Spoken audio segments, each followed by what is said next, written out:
This moment right now as a Bills fan feels heavy, but also charged, like that quiet second after the noise dies down, when you know something big is coming next. The season's over, the confetti wasn't ours, and once again, we're sitting here asking ourselves the same painful question.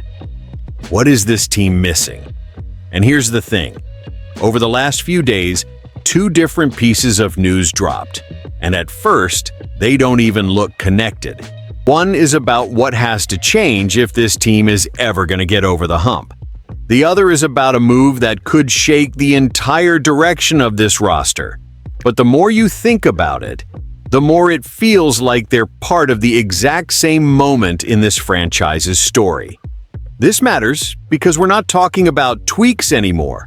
We're talking about urgency.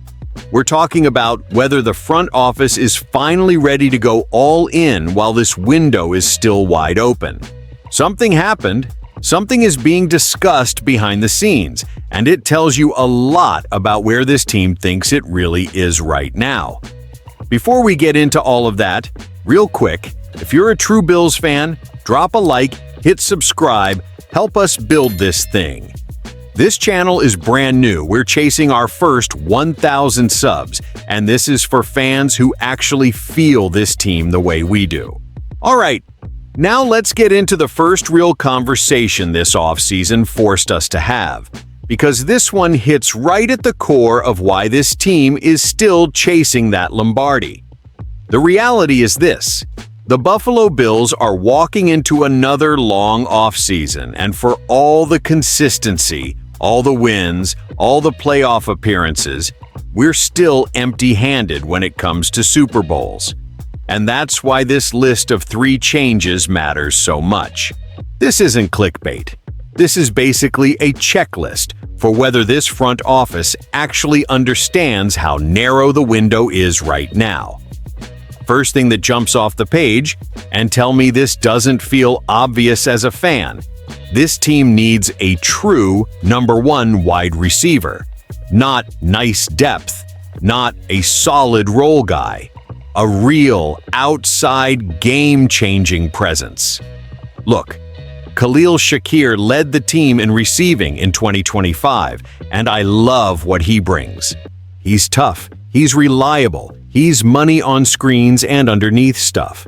But that also kind of proves the problem. When your leading receiver is doing most of his damage near the line of scrimmage, it limits how far you can stretch defenses, and that directly affects Josh Allen. This offense needs someone who scares defenses vertically, someone who forces safeties to back up and corners to think twice. Without that, everything feels tighter than it should. Now, yeah, people are throwing around the fantasy idea of trading for Justin Jefferson, and look, that would be insane. But let's be real, that's a pipe dream. What feels way more on-brand for Brandon Beane is the draft. We've seen him trade up before, and if you're serious about maximizing this window, you go get your guy. Someone like Carnell Tate. That's a statement move. That's saying, we're not waiting anymore. The second issue is one that honestly scares me more the longer I think about it. The offensive line continuity might be about to break. Both Connor McGovern and David Edwards are heading toward free agency, and if one or both walk, suddenly this line looks very different. For the first time in a few years, there's real uncertainty up front. And that's tough, because continuity has been one of the few stabilizing forces on this offense. You don't just replace chemistry overnight. Now, the Bills do have internal options. Guys like Alec Anderson, Ryan Vandemark, Tylen Grable, and Cedric Van Pran Granger. And there's upside there. Anderson can play basically anywhere. Grable gives you flexibility. Vandemark is more tackle-specific, and Van Pran Granger could realistically step in at center if McGovern leaves. But here's the thing. Projecting is not the same as knowing. And when your franchise quarterback is your entire Super Bowl window, That's a dangerous game to play. Then there's the third change. And this one feels like it could quietly define the entire 2026 season. The pass rush has to improve. Period. The Bills brought in Jim Leonhard, and his defensive style is chaotic, aggressive, creative. That's exciting. But scheme alone doesn't get you home. The numbers don't lie. 36 sacks last season, tied for 20th in the league. That's not Super Bowl level pressure. And this is where things get really interesting, because help might be available. In free agency, you've got Trey Hendrickson, a former All-Pro who knows how to wreck games off the edge. And then there's the trade market, where Max Crosby is sitting in Las Vegas, frustrated, stuck in dysfunction, and very clearly wanting out. Just imagine pairing a real game-changing edge rusher with a more aggressive defensive system. That's how playoff games swing. That's how you stop Mahomes, Burrow, Lamar, not by hoping, but by hitting them.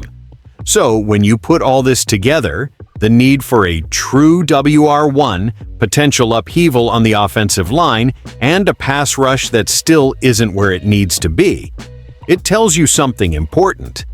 The Bills are at a crossroads, and what makes this even more intense is that another rumor just surfaced, and it directly ties into that first issue in a way that feels way more real than people might expect.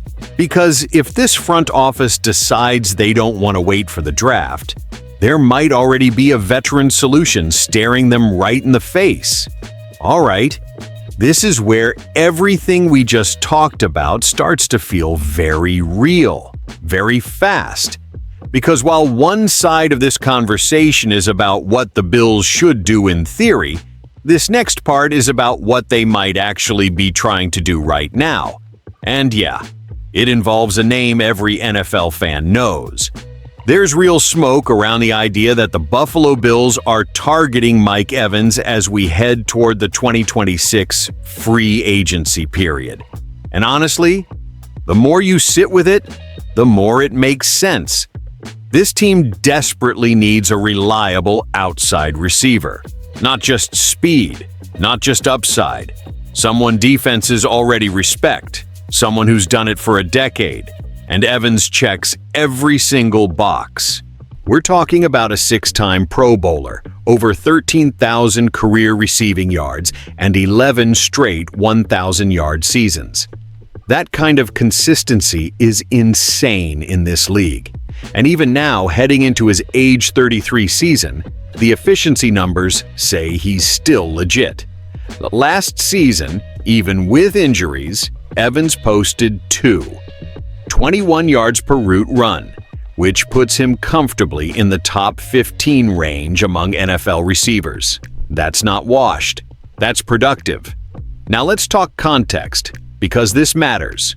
The Bills struggled badly on deep passes last season, 6th lowest in the league in receptions on throws of 20-plus yards.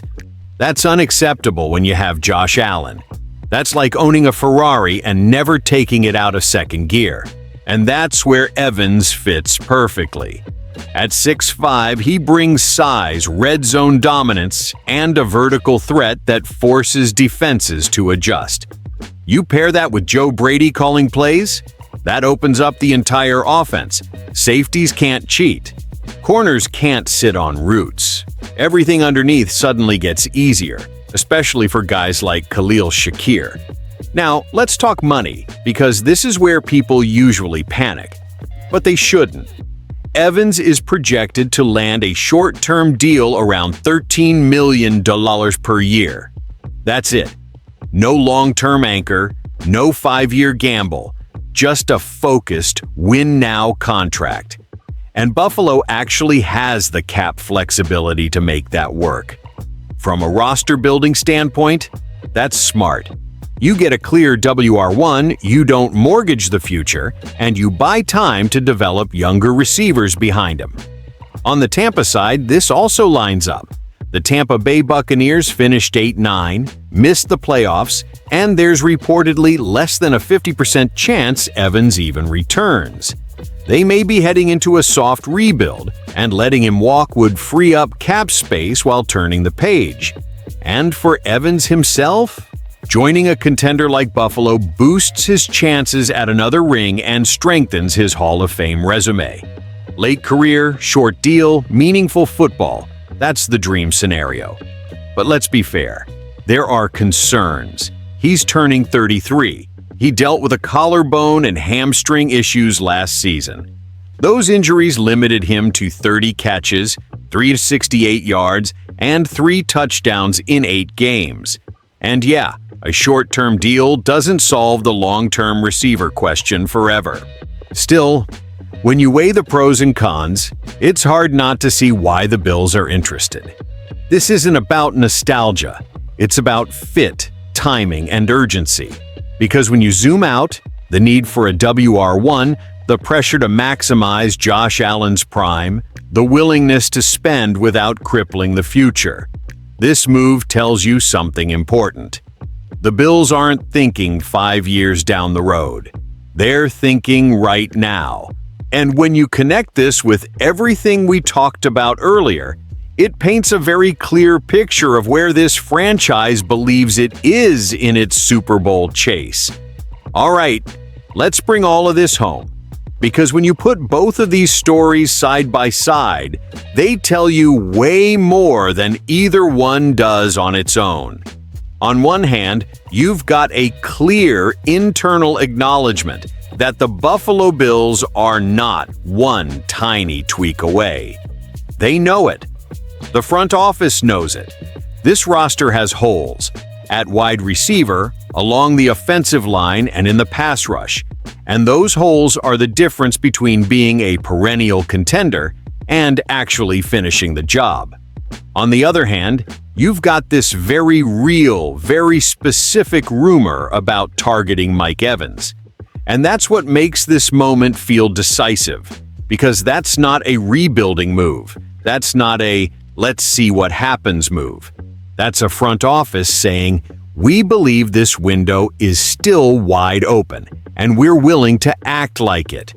If the Bills go out and land a proven outside receiver, it directly addresses the biggest offensive limitation we've been talking about all year.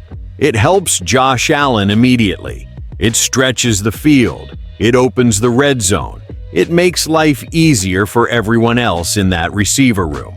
And when you combine that with potential upgrades on the offensive line and a more aggressive, talent-supported pass rush, suddenly this team looks dangerous in a way it hasn't in a minute. But here's the emotional truth as a fan. This is also the scary part. Because moves like this come with pressure. You don't sign veterans. You don't trade up in drafts. You don't chase elite pass rushers unless you're ready to live with the results. This is the kind of offseason where excuses disappear, where it's no longer about growth or progress, but about outcomes. And honestly, that might be exactly where this franchise needs to be. This feels like a crossroads offseason, not rebuilding, not complacent, but urgent. Acknowledge the flaws, attack them aggressively, trust your quarterback, and push all the chips toward the center of the table. So how are you feeling about it? Hopeful, nervous, fired up? Probably a little of all three, because that's what being a Bills fan is.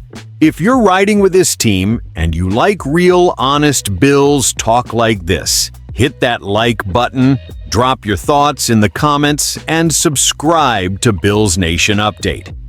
The channel's brand new. We're chasing our first 1,000 subscribers, and this is a space for fans who actually care and actually watch. Let's see what this offseason becomes. Together.